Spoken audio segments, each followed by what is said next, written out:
Hey, how's it going? It's Dr. Allen here at Evolve Chiropractic. We're going to go over our wobble chair exercise with Marco here. The main thing I want to go over, of course, we're going to say how to do this properly, but we're also going to look at how these are incorrectly done. Common ways we see them improperly done in the office.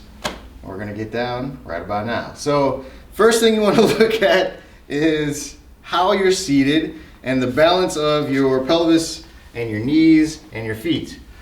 So for him, what we would like to see is ideally like a 90-degree angle at the knee.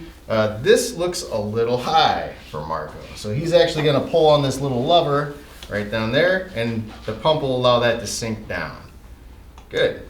Now if you get all the way down to the bottom and you're still not at that 90-degree angle, we could always bring in a footstool for you to help bring that up a little bit higher. Now this looks like a perfect position here. Now from here we want to make sure that the feet are flat on the ground. We're not putting them up on these things here or anything like that, so show them how we would not like to see that. Yeah, so we want to make sure that you're in a nice stacked and balanced position. So feet will go flat on the floor, and then chest is going to come up nice and tall. So once you're stacked with your ear on top of your shoulder, on top of your hip, you're in the beginning stage of the exercise. So the first thing we can do is going to be a forward and a backward tilt of the pelvis. So when we're doing this, it's important to try to keep your chest as still as possible while you're moving the lower portion of your body. Now when you're doing this, a lot of patients have the pain come in when they go into one end range or the other. Now the pain is there because we are stretching or compressing damaged tissues.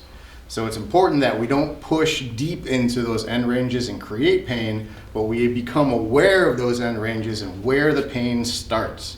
And that's where we stop the stretch. So even if you move half a centimeter and pain's there, that's where you stop. Then you go back the other direction. So you might only get a couple very small movements when you first start this exercise, and that's totally fine. And now let's go into our side to side. Good. So side to side, you're basically dropping one sit bone down to one side, the other sit bone down to the other. And again, the end ranges might be uncomfortable when you first start this, so do not push into them deeply. Just very slowly monitor one side, very slowly monitor the other side. So as much as a mobility exercise, this is more so of a mind-body connection exercise, because a lot of times we have low back pain, chronic low back pain, we lose the fine-tuning ability of movement in this area of our body. Now show me like where people will kind of come up on one foot, come up on the other. So make sure you're not doing this, because this is kind of cheating, right? You want to make sure the feet stay flat so all that movement gets translated into your pelvis and you're not actually going deeper than you need to go while keeping your feet flat. All right, we'll go into the next one where now we're going to incorporate our upper body. So we're going to pinch our shoulder blades back behind you, and then from there we're going to lift all the way forward with the pelvis. So we're basically getting a full extension arch of the spine, and then from there we're going to bring the arms forward, elbows towards each other as you tuck your tailbone down and back. And this you can even let the head drop down slightly.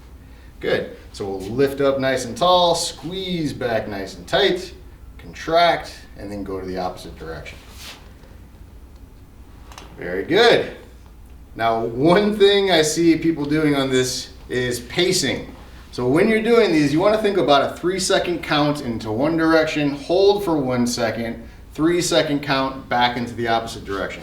So way too often I see people going like this real fast, which is fantastic and all, but A, you're probably going to hurt yourself, and B, you're going way too fast and you're not going to learn a new movement pattern going that quickly. So that's our wobble chair. Each one of those directions we're going to do 30 times. If you have any questions on these, let one of us know. We'd be glad to help you. Have fun, be safe, get at it.